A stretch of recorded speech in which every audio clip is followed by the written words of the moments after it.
The Pacific is a region where some of the oldest inhabited places on Earth are located. This region was maintained by many different tribes. The art of these tribes differ within purpose. Yes, they do differ, but a common thread between these pieces are they all serve a spiritual or ritualistic service. Now, the Pacific is the largest body of water, so to analyze his work, we are going to Hawaii to look at a piece found throughout the Pacific called the Ahu'ula.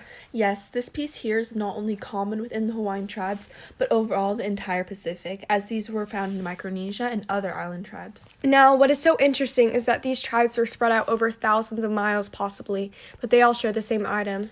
Yes, in this specific piece, it is from the late 18th century of Hawaii. The form of the Ahu'ula is that it is a feather cape.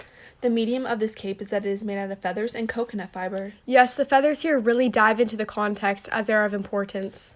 The yellow part is from a very rare bird called the o'o bird, and it comes from the tail feathers of this bird. The red comes from the owiwi bird, and the black also comes from the o'o bird.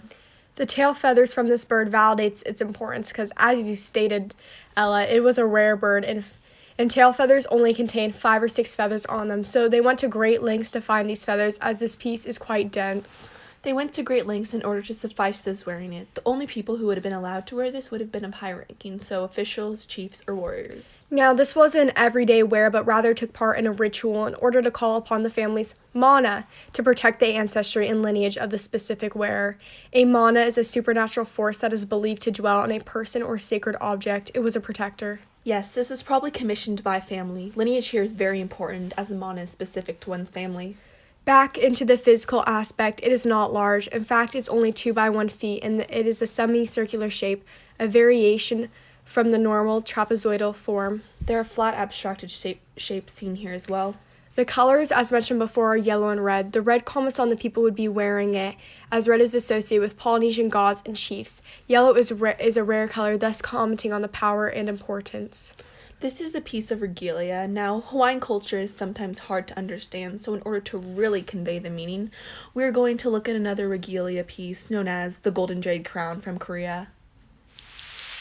Looking back to the 5th century, this is the Golden Jade Crown. This Korean crown was worn in ceremonial or ritualistic occasions, similar to the Ahu'ula. Also shares a theme of regalia and ceremonial purpose. Yes, this piece here is shamanistic. The Ahu'ula has similarities in the fact that it was also for spiritual purpose. Some interesting context to know is that these were found in Europe, the Ahu'ulas.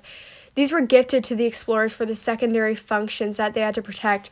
These were offerings to the explorers. Although it is unknown who brought the cape back to England, many of the items were passed on to wealthy patrons in order to get them to fund more voyages.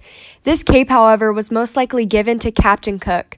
Captain Cook explored the Pacific and arrived to the Kekalakua Bay in Hawaii on January 26th in 1779. Captain Cook was gifted his own Ahu'ula cape by the king of Hawaii, Kalanapu'u. The Hawaiians believed that these explorers that came had so much technology and were so advanced that they must be godly. Now back onto the way it was made. This was created by using netting, where this was attached to feathers in an overlapping row. The feather cape was very, very dense and created an extremely heavy cape. Over 500,000 feathers were used in this construction, and most of the time, only 7 usable feathers were found on each bird. A fun fact to note is that the ahu'ula means red garments. The neck wrap is curved so that it would wear tightly around the wearer and would function as this was moved around a lot. The specific ritual this was worn in was called a tapu. A tapu is the act of protecting the mana through rituals of wrapping in order for the mana's vital force to be protected. Overall, Pacific art as a whole is very much based on their unique and complex belief system that is ruled by powerful members of that tribe. So this wraps up the lesson. Once again, this is the Ahu'ula from the 18th century of Hawaii.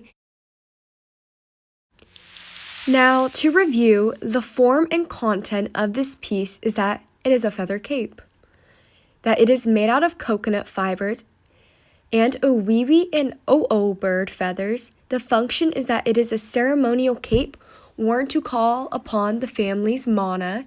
Once again, a mana is a supernatural force believed to dwell in a person or sacred object. And some basic context to note is that it was worn in a tapu ritual. Once again, a tapu ritual is a ritual where the mana is protected. The ahu'ula was discovered in Europe, and it was gifted to explorers such as the famous English explorer Captain Cook. So thank you so much for watching. This wraps up the lesson. Once again, this is the ahu'ula from the 18th century of Hawaii. Thank you.